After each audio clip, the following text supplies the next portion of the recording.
Ladies and gentlemen, we come to you on a fantastic Friday with another episode of Sports Today. I'm Beyonce Morgan, along with Ted NASCAR Nagley, Ryan Woodall, and the Colossus of college football, Mr. Chris Dill. In this episode, I want to talk about perfection. Some of us can achieve perfection maybe every once in a while in our life, but you can't really achieve it like the New Jersey Nets did this past week. A 0-18 start, the worst start ever in NBA history by any single team. If they lose tonight against the Charlotte Bobcats, they will go to 0-19, which will extend their streak. They're inching close towards breaking the mark for the most losses in a season, most losses in a season rather, 73 set by the 1973 Philadelphia 76ers. In the NFL, the undefeated Colts will take on the Tennessee Titans, who come into the game 5-6 after starting 0-6. They've won 5 straight games. Also, the New Orleans Saints will take on the Washington Redskins. Now, the Saints are 11-0 and the Redskins are 3-8, but you never can underestimate an opponent on any given game day. Now, Ted, I'm going to pass it off to you, Mr. Mastodon of Motorsports. Thank you, Beyonce.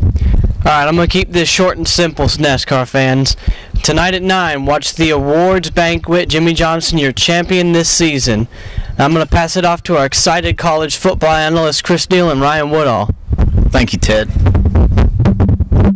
Folks, the game is here, and you all know what game it is. The 2009 SEC Championship with number 1 Florida and number 2 Alabama. So let's do our head-to-head real quick for this game, and this game could not get any closer.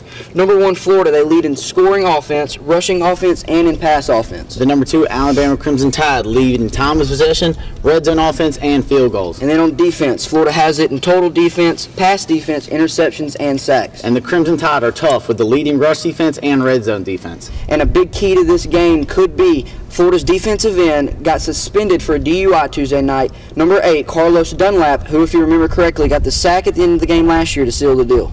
And number 22, the Heisman hopeful Mark Ingram, got injured last week against the Auburn Tigers. He has a hip corner. He won't be 100% for this game. And if you remember last time this year, it was Alabama number 1 and Florida number 2, but Florida took that game 31-20. But in the first SEC championship ever, Chris, in 1992, it was Alabama against Florida. Alabama took that one 28-21. And all time, Alabama leads the series against the Florida Gators 20-14. And even though I'm a Gator fan, Smith Station, I'm taking Alabama to win this game 24-21. Alabama wins by field goal. I think if Alabama can get their running game up and McElroy plays consistent, I think the Alabama Crimson Tide win 27-21.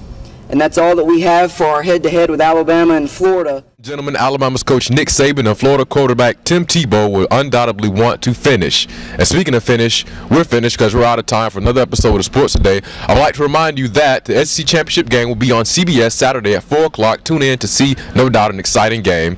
Beyonce Morgan, Ted Nagley, Ryan Woodall, Chris Dill. We'll see you next time.